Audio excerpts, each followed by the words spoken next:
The rejection should have been just another moment of cold indifference for Kang Tae-sung.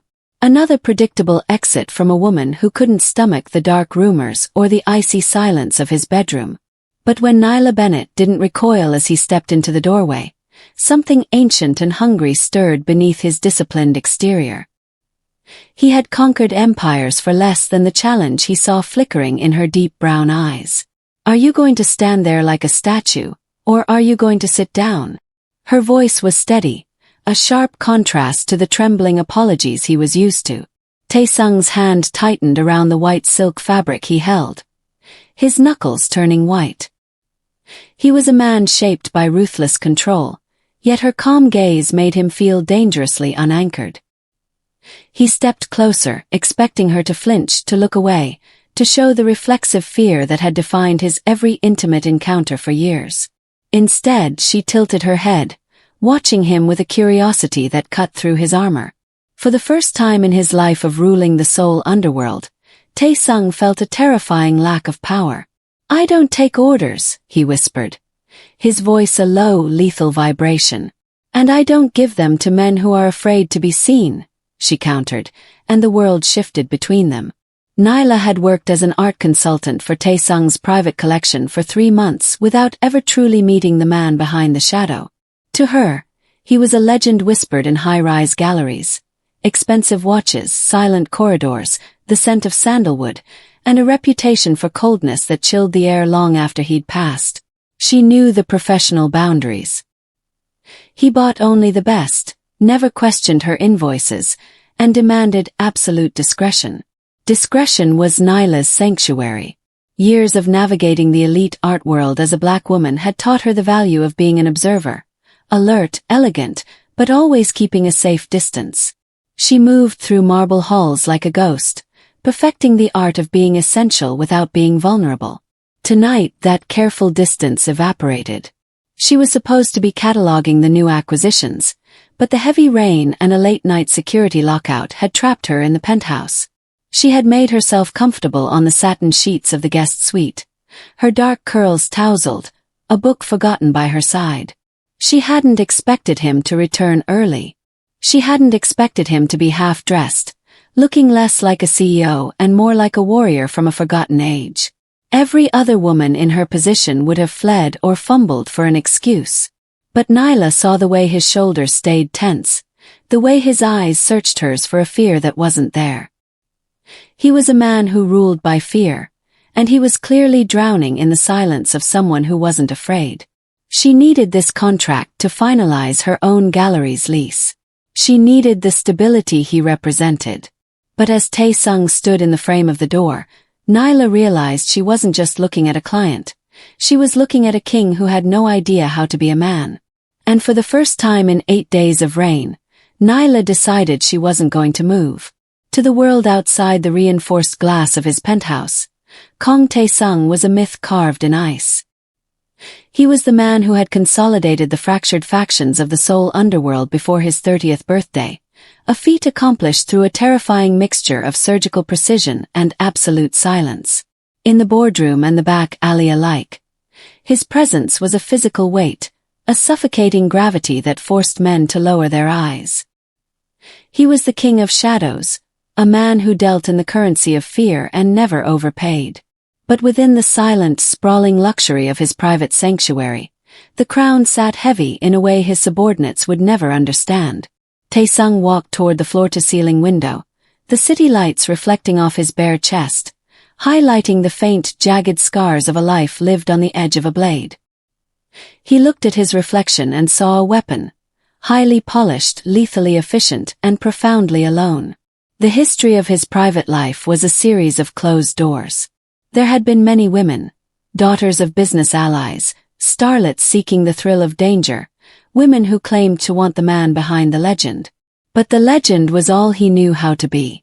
In the rare, vulnerable moments behind silk sheets, his intensity was too much.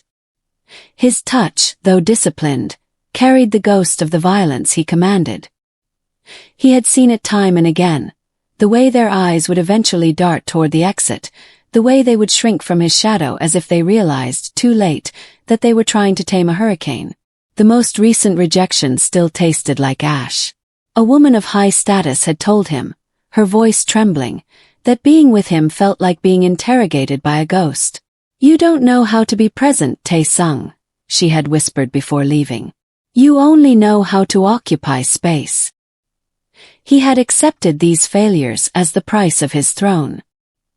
He had built an empire to ensure he would never be weak, only to find that his strength had become a wall no one could climb. He had become a man who could order a city to its knees but couldn't keep a woman in his bed until morning. He turned away from the window, his gaze falling back on the guest suite where Nyla Bennett sat. She was the first person in years who hadn't looked at him as a monster to be feared or a prize to be won. She looked at him as a problem to be solved. As he stood there, the white fabric still clenched in his hand, the silence of the penthouse felt different. It wasn't the hollow quiet of a tomb anymore. It was the charged, heavy stillness that comes before a storm breaks. For the King of Shadows, the darkness was no longer a refuge. It was a challenge. Nyla didn't move as Tae-sung entered the room, though she was acutely aware of the shift in the air. The atmosphere in the penthouse always felt like a tightly coiled spring, but with him standing there, bare-chested and radiating a dark, restless energy, the tension became a living thing. She remained reclined against the headboard, the white satin sheets pooling around her waist like liquid silver. Against the pale fabric, her deep brown skin glowed with a soft mahogany luster, a striking defiance to the cold, monochromatic luxury of his world. She watched him with a steady, contemplative gaze that should have belonged to a judge, not a guest. Tae-sung was used to women who performed for him, women who giggled to mask their nerves or pretended to catch his favor. Nyla did neither. She looked at him the same way she looked at the priceless Joseon-era porcelain in his foyer, with a keen eye for detail and an unwavering search for the truth beneath the surface. Her long, dark curls fell over one shoulder, a chaotic, natural contrast to the sharp, geometric lines of his face and the rigid discipline of his physique. "You're late, Mr. Kong," she said softly. Her voice wasn't a challenge, but a simple observation of fact. "And you look like a man who has spent the night fighting ghosts." Tae-sung stiffened. No one spoke to him with such casual intimacy, let alone pointed out the weariness he fought so hard to hide. He was the master of this domain, yet Nyla's presence made him feel like an intruder in his own home. She had been here for 3 months as a consultant, a ghost in his halls, but tonight she was an anchor. She sat in the center of his private space, draped in his sheets, looking not like a conquest, but like a woman who was perfectly comfortable in the presence of a predator. He noticed the book beside her, a thick volume on ancient architecture, and the way her eyes lingered on his scars without the usual flicker of disgust or morbid fascination. It was a look of curiosity, yes, but it was edged with a deliberate distance, a boundary she had drawn that he couldn't simply buy or bulldoze his way through. "The rain caused delays," he replied, his voice regaining its habitual gravelly edge. He took a step toward the bed, his shadow stretching long across the silk. "I didn't expect to find you in my quarters. The locks are biometric and the power surged." "I'm trapped, not trespassing," Nyla countered, finally sitting up. The movement was fluid, graceful, and entirely devoid of fear. She met his sharp, narrow eyes with a look that was layered with unspoken emotion, a mixture of desire and a very clear warning that she was not to be handled. "But if you'd prefer I wait in the hall, I can find a cold marble floor to occupy." Tae-sung held his hand. For the first time, the King of Shadows found himself wanting to see what would happen if he didn't give a command. He wanted to know why this woman, who had every reason to be invisible, chose to stand so vibrantly in the light. Tae-sung took a final step, his presence looming over the edge of the bed like a storm cloud moving over a calm sea. He felt the familiar urge to reassert the hierarchy that had been the foundation of his existence since he was a boy in the gutters of Busan. He reached out, his large, calloused hand moving toward her chin, intended to tilt her face upward, a gesture of ownership, a silent command for her to acknowledge his status. But before his fingers could graze her skin, Nyla leaned back just an inch. It wasn't a flinch of fear. It was a deliberate denial of access. She looked at his hand, then back up into his eyes, her expression remaining as unreadable as the art she curated. "Is that the only way you know how to communicate, Tae-sung?" she asked, her voice low and smooth. "Through silence and touch that demands submission." Tae-sung's hand froze in midair. The use of his first name without his title was a puncture wound to his carefully maintained armor. He felt a flash of irritation, the instinct to growl a warning, to remind her exactly whose roof she was under. But as he looked at her, he realized that his usual methods, the cold stares, the looming physicality, were sliding off her like rain off glass. "I am used to being obeyed," he said, his voice a rough vibration in the quiet room. He slowly lowered his hand, his fingers curling into a fist at his side.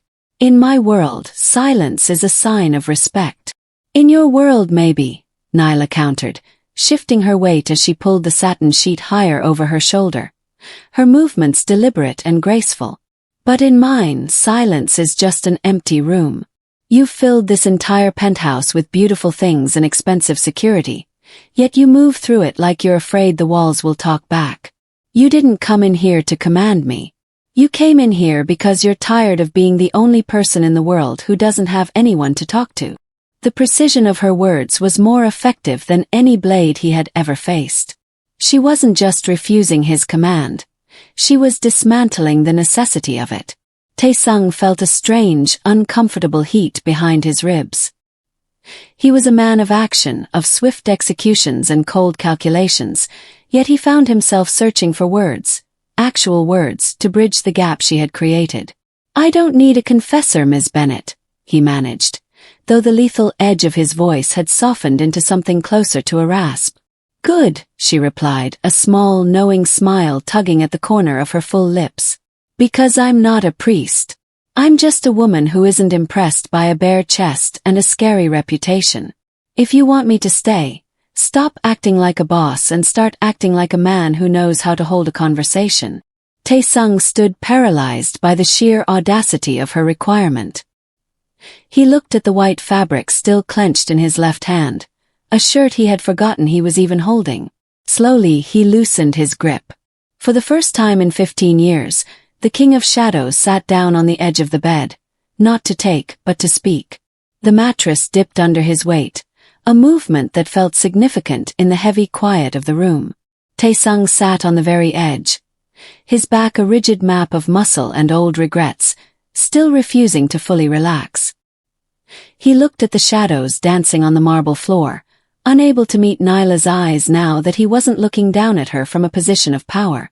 "You have a beautiful home, Tae-sung," Nyla said, her voice dropping to a softer, more intimate register. She reached out, her fingers trailing lightly over the silk sheets, but her gaze remained on him. "But it isn't a home, is it? It's a tomb. A very expensive, very sterile vault designed to keep the world out, and you in." Tae-sung flinched, the words striking a nerve more sensitive than any physical wound. He looked around the room, seeing the cold perfection she described. The high-end finishes, the silent security, the lack of any personal clutter. It was a masterpiece of isolation. "I built this to be safe," he rasped, his voice sounding thin even to his own ears. "In my life, walls are the only things that don't betray you." "Walls don't just protect, they preserve," Nyla countered. "You've preserved yourself so well that you've forgotten how to breathe air that hasn't been filtered through a security system. You think the women before me left because they were afraid of your world. Maybe. But I think they left because they couldn't find a heartbeat in this museum of yours." Tae-sung finally turned his head, his sharp eyes searching hers. For the first time, he didn't look like a boss. He looked like a man who had lost his way in his own castle. He slowly reached up, not to grab her, but to trace a long, jagged scar that ran from his collarbone down toward his ribs, a mark usually hidden by the finest Italian silk. "This one," he whispered, his fingers trembling slightly, "was from my own brother, for a seat at a table I didn't even want yet. And this one," he pointed to a smaller mark on his forearm, "was for a lesson in silence I learned when I was 10. He let out a breath he seemed to have been holding for decades. The broken parts were finally laid bare, not as trophies of war, but as evidence of a profound loneliness. I don't know how to be present, Nyla. I only know how to survive the next 10 minutes. Everything else is just noise. Nyla didn't pull away. Instead, she moved closer, the scent of her cocoa butter and warmth cutting through the cold bergamot of the room. She didn't offer pity, she offered a witness. For the first time, the King of Shadows felt the walls of his tomb begin to crumble, replaced by the terrifying, exhilarating light of being understood. The following night, the rain had tapered off into a silver mist that clung to the neon-lit streets of Seoul. Taesung didn't call for his usual armored convoy. Instead, he drove himself, his knuckles white against the leather steering wheel of a car that felt too fast and too loud for the quiet transition he was attempting. Beside him, Nyla remained silent, her presence a grounding force that smelled of vanilla and rain. She didn't ask where they were going. She simply watched the gleaming skyscrapers of the Gangnam district dissolve into the narrower, more crowded arteries of a neighborhood that time and money had forgotten. They stopped at the edge of a hillside village where the houses were stacked like discarded playing cards. Taesung led her down a steep alleyway, his tall, powerful frame looking out of place among the weathered brick and low-hanging power lines. He stopped before a small, nondescript restaurant tucked into a corner, its windows steamed over and smelling of fermented chilies and roasted sesame. "This was my mother's," Taesung said, his voice barely audible over the distant hum of the city. He didn't look at Nyla as he spoke, his gaze fixed on the fading wooden sign above the door. "Before the King of Shadows was born, I was the boy who scrubbed these floors until my fingers bled. I wasn't built in a boardroom or a combat ring. I was built here, trying to protect her from the men who came to collect debts we didn't owe." He pushed the door open, the bell chiming with a tinny, nostalgic ring. The interior was cramped and humble, a far cry from the marble-clad heights of his penthouse. An elderly woman behind the counter looked up, her eyes widening as she recognized the man who had become a legend of the underworld. Taesung didn't demand a table or issue an order. He simply bowed, a deep, respectful gesture that Nyla had never seen him perform. "I brought someone," he told the woman in soft, fluent Korean, before turning back to Nyla. They sat at a scarred wooden table in the back corner. Taesung's bare-chested bravado from the night before was gone, replaced by a quiet, raw vulnerability.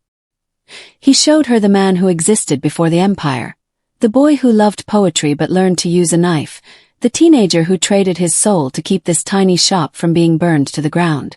"You asked me what I wanted," he said, looking at Nyla across the steam rising from 2 bowls of simple stew. "I thought it was power. I thought if I owned enough of the city, no one could ever hurt me again. But sitting here with you, I realize that power is just another wall. This," he gestured to the humble room, "is the only place where I ever felt real. And you are the only person who has ever looked at me and seen the boy who used to live here." Nyla reached across the table, her hand covering his. Her skin was a deep, warm contrast to his pale, scarred knuckles. In that moment, Taesung realized that true power wasn't in ruling the shadows, but in the courage to step out of them. The peace of the small hillside restaurant was shattered before they even stepped back into the penthouse. Taesung's phone vibrated against his thigh, a rhythmic, insistent intrusion that signaled a breach in the perimeter of his private life. He didn't have to answer it to know that the shadows he had tried to leave behind for one night had caught up to him. His jaw tightened, the lines of his face hardening back into the unreadable mask of the Mafia boss. The drive back was silent, but the air was no longer thick with vanilla and rain. It was sharp with a metallic scent of impending violence. When they reached the lobby, his head of security, Park, was waiting with a look that confirmed Taesung's darkest fears. "They were seen, boss," Park whispered, his eyes darting briefly to Nyla before returning to the floor. "The Shinhwa syndicate had a tail on the car. They didn't move on the restaurant, but they photographed the girl. They know she's the reason you've been distracted." Taesung felt a coldness spread through his chest that had nothing to do with the air conditioning. For 15 years, he had been untouchable because he had nothing to lose. He had been a man of iron and stone, a king who ruled from a throne of ice. But as he looked at Nyla, standing by the elevator with her brow furrowed in concern, he realized the terrifying truth. He was no longer a fortress. He was a man with a pulse, and that pulse now had a name. Up in the penthouse, the tomb felt more like a cage. Taesung paced the marble floor, his movements predatory and restless. He watched the surveillance feeds on his wall, monitors showing the dark streets below where his enemies were undoubtedly circling, waiting for a crack in his resolve. "What is it?" Nyla asked, her voice cutting through his spiraling thoughts. She walked toward him, but he instinctively stepped back, the old habit of isolation snapping back into place. "You need to leave, Nyla," he rasped, his eyes fixed on a black sedan idling 3 blocks away on the monitor. "They saw us. They saw me look at you in a way I've never looked at anyone. In my world, that isn't a romance, it's a target." He realized then that his greatest failure wasn't the rejections in his bed. It was the fact that by opening his heart, he had painted a bullseye on the only person who had ever truly seen him. His invisible heart was now exposed, and the men who wanted his crown were already sharpening their knives to cut it out of him. The King of Shadows looked at the woman he was beginning to love and felt the paralyzing weight of a new kind of fear, the fear that his darkness would eventually swallow her whole. Taesung moved with the cold, rhythmic precision of a man preparing for war. In the center of his dressing room, he began to arm himself, the click of a Beretta's magazine and the subtle weight of a ceramic blade tucked into his boot being the only sounds in the suite. His eyes were flat, the warmth of the hillside restaurant extinguished by a familiar icy resolve. To protect Nyla, he was ready to burn the city. He was ready to remind the Shinhwa Syndicate why he was the King of Shadows, even if it meant burying his soul under another mountain of bodies. "So that's the answer." Nyla's voice cut through the silence, sharp and clear. She stood in the doorway, her arms crossed over her chest, watching him transform back into a weapon. "You're going to go out there and prove them right. You're going to show them that the only thing you know how to do is destroy." Taesung didn't look up as he pulled on a black tailored jacket, his movements stiff. "They threatened you, Nyla. In my world, there is only one language for a threat like that. Violence is the only thing they respect." "Violence is the easy way, Taesung," she countered, stepping into the room. She didn't stop until she was standing directly in front of him, forcing him to meet her gaze. "It's the language of a man who's afraid to use his mind. You told me you wanted to be more than a legend. You told me you wanted to be real. A monster isn't real. It's just a nightmare people eventually wake up from." Taesung's jaw worked, his pulse drumming against the collar of his shirt.